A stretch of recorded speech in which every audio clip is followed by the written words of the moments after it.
tosangani lelo tolobi te etika tobongisa tolukalisanga bayaya na biso bakolo bato a conseil oye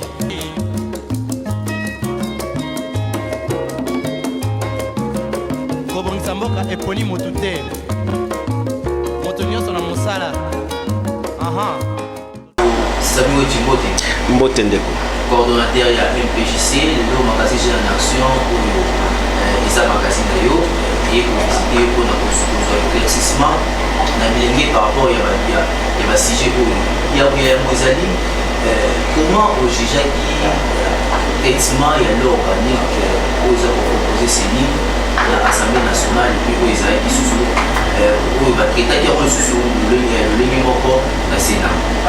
merci ndeko il y a pas si peu mawaeza il y a constaté que le malheureux de la République comme on a eu excellence Christophe Lutundula. Pourquoi malheureux? Parce que ceux qui ont tangi proposition de loi naïe autant de campagne où il y a maintenant qui proposition de loi naïe ils ont qui n'a objectif effectivement il y a qu'au rendre CENI indépendante, il y a qu'au rendre CENI plus autonome et plus plus arbitre au milieu du village. Il y a le bango CENI faut la dépolitiser. Et à l'époque sur la campagne naïe c'était que CENI d'abord CI 2006 CENI 2011-2018 l'élection n'y s'organisait l'élection n'y bâclée. Il fallait maintenant dépolitiser pour permettre que l'arbitre ou les membres de CENI bas juger parti ba ou l'idéologie et parti politique mon côté ba ou la société civile. Mais au cas où ça que tout le monde a commis trop silencieux. Certes Bikazali ou a bien droit de réserve en tant que ministre. Mais Toyo qui marquait le mot côté et où na ensemble pour la République parce que loi ils allaient moko ya bato ensemble. Toyo qui est sengo makas bato aïe de pes.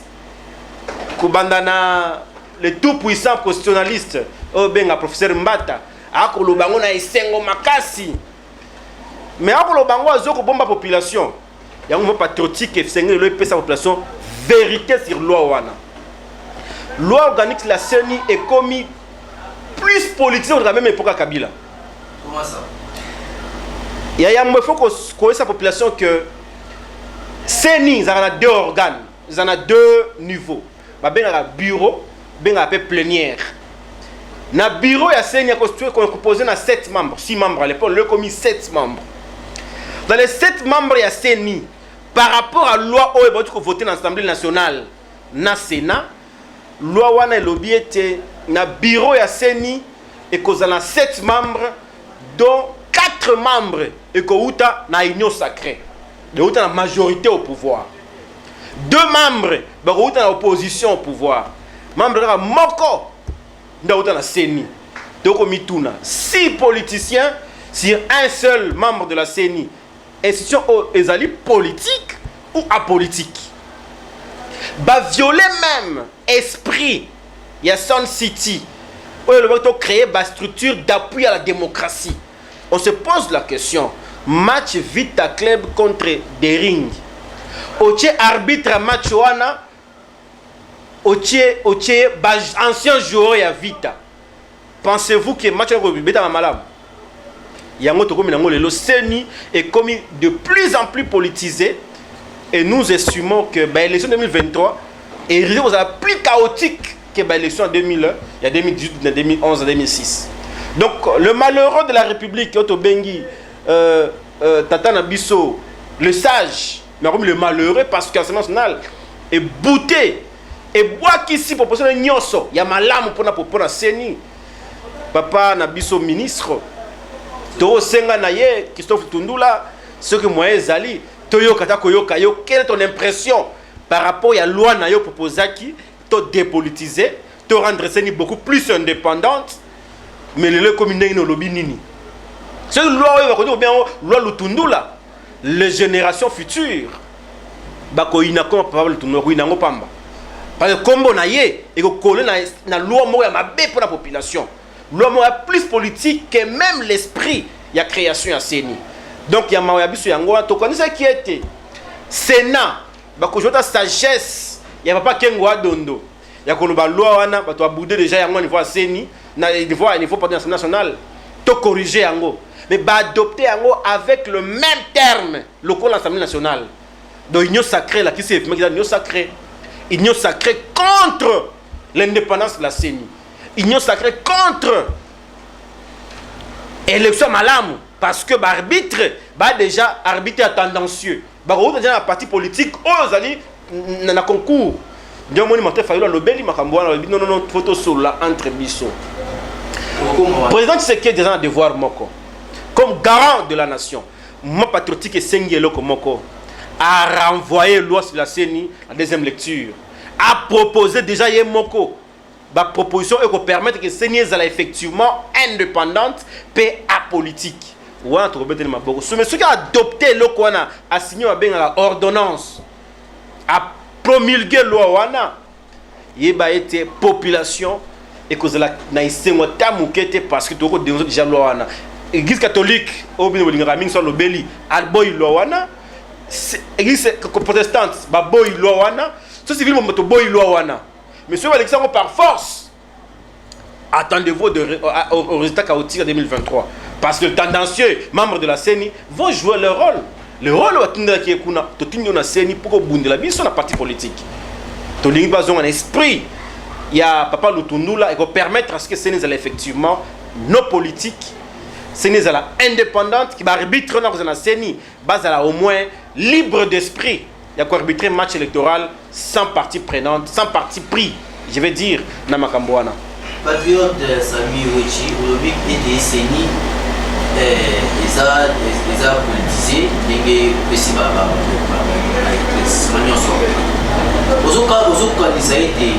Christophe, excellence Christophe pour initiateur il y a projet pour assemblée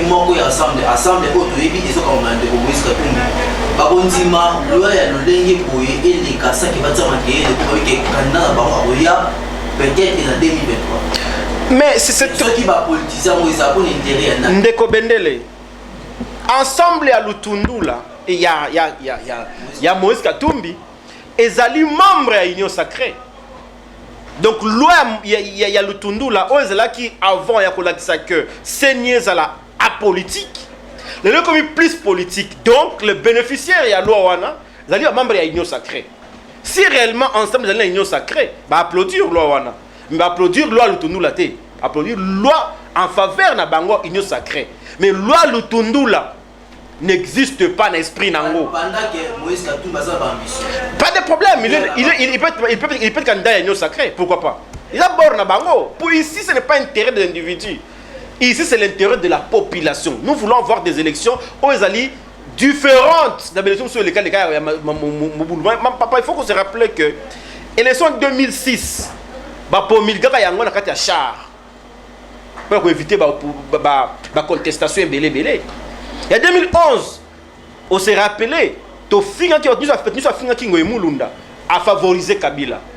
Il y a 2018 toujours gangi ko c'est que des azali faux gagnants voter des urnes c'est en 2023 aux années. Donc tu sais que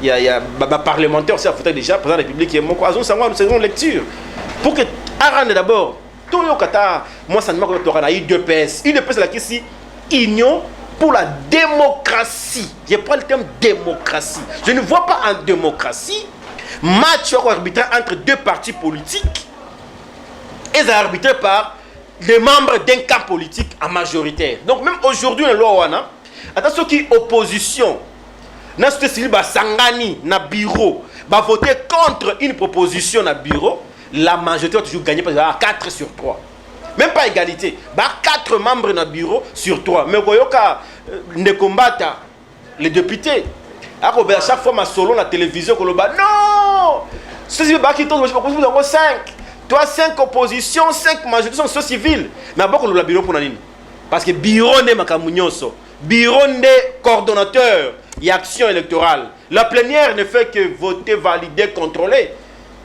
Mais le bureau décide pour la CENI. Donc le bureau est politisé. Donc en général, la CENI est très politisée. Parce qu'il y a 5 membres d'opposition. On a la plénière, 5 à majorité, avec 10 membres déjà politiques. Il y a plénière contre 5 à société civile. C'est politique, il y a un baby. Il y a un matin, non. Tout ça, table ronde, dialogue. Pour tout bimisa loi organique qui a CENI, eux qui ressemblent la volonté à bactère nyos, va jouer match électoral. Ceux qui vont y bon tête demain, attendez voir des résultats. Non, non, tu es d'accord. S'il vous plaît, tu es d'accord avec le mécanisme patriotique. Mais tu le déjà les bandes. Avant ma fallu à l'oba. Tu le qui était loi, il faut la dépolitiser. Maintenant, il faut non. Il faut la dépolitiser. Ceux qui font c'est autour de dialogue, de dépolitiser en haut, tant mieux. La vérité reste vérité. Dans n'importe quelle vérité. Donc pour ce cas ici, Martin Fayulu a le droit de réclamer, comme nous le réclamons aussi. Donc il nous a rejoint nos sociétés civiles, de réclamer une loi et vous a plus naître sans favoritisme. Très bien, tout la situation, on a tout continué à la situation. Neko Sami Wechi, on a dit sur la comment IGF a mis ça en ça, na rapport na ya avec si na c'est Neko sénateur Matata Ponta aya pour répondre à Sinaye Kasi. Ah oui, pour la unité na collègue des sénateurs. Au début des années, la démocratie, les sénateurs vont jouer dans la sagesse na bango, pourquoi Matata Ponta aye combattre na sima Sénat pour les yemo pas qui ne politique de la justice pour na bataille sur bien sûr za peto. Omoni elenga démocratie ne yangwana. Ce que l'on favoriser au tout le monde a mabé. Elenga démocratie ne yangwana. Mata ponya za la immunité parlementaire.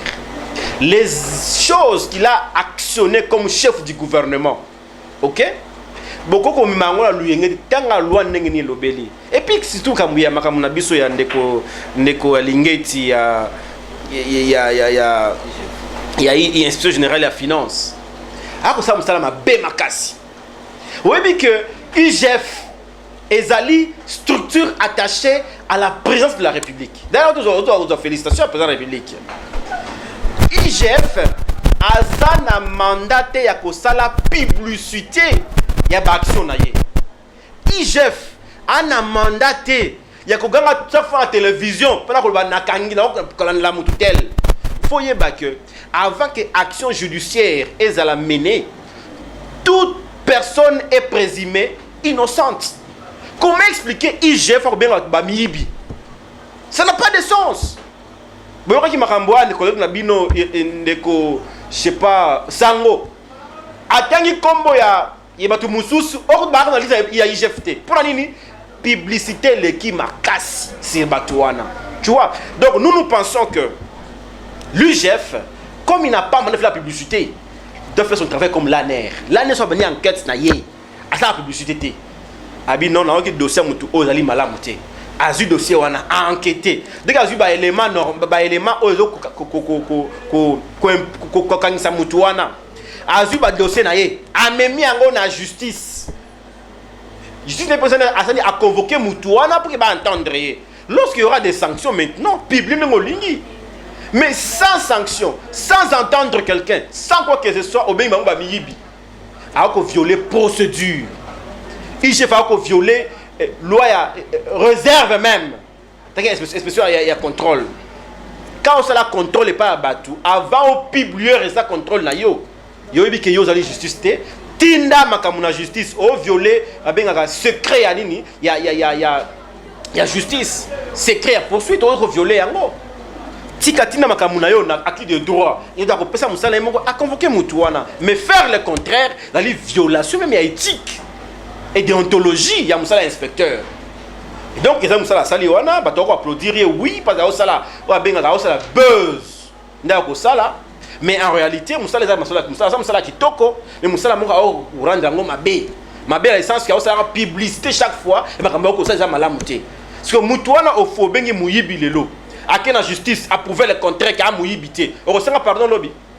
Au sokola. Réputation dans lobby. La réputation il y a plus cher que Nyos, surtout en politique. Non, non. Naniva Matapo, je ne connais pas les bonnes raisons. Mais en réalité, il est couvert par les immunités. Ceux qui sont sénateurs va estimer que l'accusation à IGF, elle est malade, elle est convaincante. Dans les plein temps de dire non pour le ministère. Et ça, la démocratie. La démocratie fait en sorte que un pouvoir peut délibérément faire un choix et que vous devez adopter. L'IGF n'est pas donné des ordres au Sénat, moins encore à l'Assemblée nationale. Donc l'IGF a le pouvoir. Ça, il y a un maquillé l'été, il y a un maquillé les bélés. Mataponyo, Mouyebi, Bangalonzo, Boloni, Massango, Boloni, Bobuki Université. Tout ce que c'est dit là, c'est ça.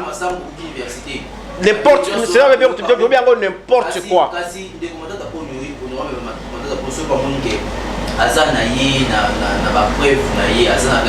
Pourquoi la justice nako rappelé eloko mukuse matamponyo il veut bani makele la maximum tamponyo azana awate bana mboka. Il a dit clairement na zongi na mboka ko affronter juste na mboka na ngai c'est accusation o bako funda ngai. Et puis il est venu pour attendre mais ba collègue na estimer que non makambo ba funda iza atinate ba attendre ya bimo c'est un premier ministre anti ne kunate aller botika calmement botuna bati le quoi comme président Sénat botuna botuna rapport à commission qui est en place. Quelles sont les motivations wa beko lo ngamba minité na ye. Donc IGF fa que ne malem ça ça makele mingité donc ça temps malam mais trop de makele les autres bloquer action na ye. Na action na ko enquête dès que ba élément aux autres ko engager batuana tinango na justice ko ça publicité IGF fa comme star. Par moment il m'a banzembo. Vous allez passer mingi. Si on te aner nyoso yebani. Aner nyoso yebani. Vous allez passer. Mon cher, toi dans un pays démocratique, le plus important c'est de faire le travail non pas pour ça la misu. Ba mona yo ki o salaka. Et malamuté. Ami bomba, msani yako bomba ma. Aloki ba infraction, atina justice, dit c'est sanctionné. Mais ceux qui d'accord dans zoluka nanu, makele belé. Makele belé. Toki makambu ya eteni longondo. Alobeli yangote asimbi kuté. Makambu ya akasi ya badumbola. Asimbi kutu yangote toko tuna siko IGF. Ezali service spécial ya ko traquer ancien dignitaire, ya ko traquer ba potentiel candidat ou bien ça msala mo ya Congo. Question mark, merci. C'est bon de remercier c'est une éducation, un message de soumission de base pour la jeunesse. Pour ça, il y a lié, moi pas de politique, il y a la jeunesse. Pour ça, c'est très bien la jeunesse pour ce qu'on va passer. Le link de petits nous ça là, les romans de jeunesse, il y a beaucoup de choses pour la ligne pour apprendre des supports politiques, mais pour gagner ça les deux à la jeunes politiciens, analyse de ça. Il n'y a pas ces que les jeunes congolais dans la politique, les jeunes qui ont sala makanisi ya mikolo. Mukolo akanisi apesio leki okioko sakola. Nengi mukolo akanisa ki. Bazali independanté. Les jeunes nyonso indépendants de penser et d'agir. Certes, certains d'entre eux, bali na moins indépendance ba ko loba comme malamu, mais ebelé ba ko baza lokola ba pion ya jeu de dame. O ko tindika yo boye, OK, keno ko bunda kuna, obundi. Kende otumba bis, otumbi. Kende ofinga mutuana, OK, ofingi. Alors que nous voulons trouver une jeunesse responsable, citoyenne, patriote, capable de prendre en main la destinée de ce pays. Cette jeunesse qui veut réfléchir, qui veut apporter la différence, le changement. Malheureusement, parti politique et maternelle gardienne ligue de jeunes l'école gardienne ce qu'il faut faire là-bas. Marche, Bopanza, Bobunda, affronter. Ça, ce n'est pas la jeunesse. La jeunesse de mon pays, cette jeunesse qui a le lumumbisme dans eux, qui a le kabylisme dans eux. Car les pères là-bas qui prenez-vous en charge. Se prendre en charge signifie tout simplement s'engager à prendre leurs responsabilités demain. Et qu'il faudrait aujourd'hui vous rappeler que Lumumba n'avait pas 40 ans. Kasavubu n'avait pas 40 ans à l'époque. Ce sont des jeunes qui ont travaillé, qui ont changé même le cours d'histoire de notre pays. Et nous avons le devoir de faire mieux. Je rappelle que Lumumba n'était pas licencié. Il n'était pas docteur. Mais aujourd'hui, nous sommes des licenciés, des docteurs. Des masters rebellés. Qu'est-ce que nous apportons maintenant de différents? Naba Lumumba, Naba Kabila, Naba Mouze Kabila, Naba Kasavubu. Qu'est-ce que nous apportons de différents? Presque rien. On est pratiqué ma kanisia mikolo. Il y a un truc nabiso le lo que moi patriotique et que benga ba jeune na prise de conscience.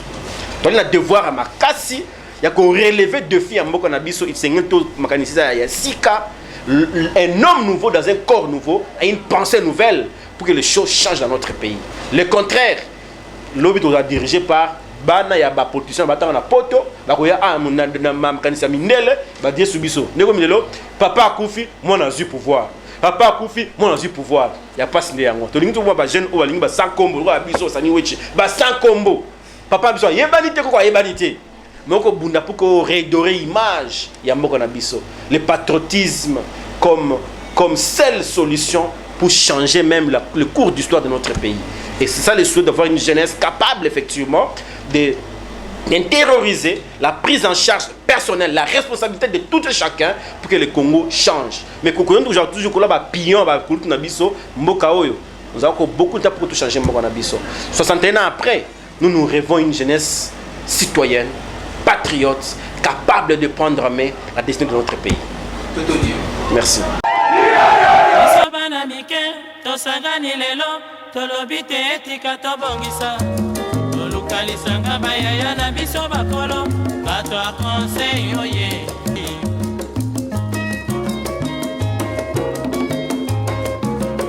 kobongisa mboka eponi motu te moto nyonso na mosala aha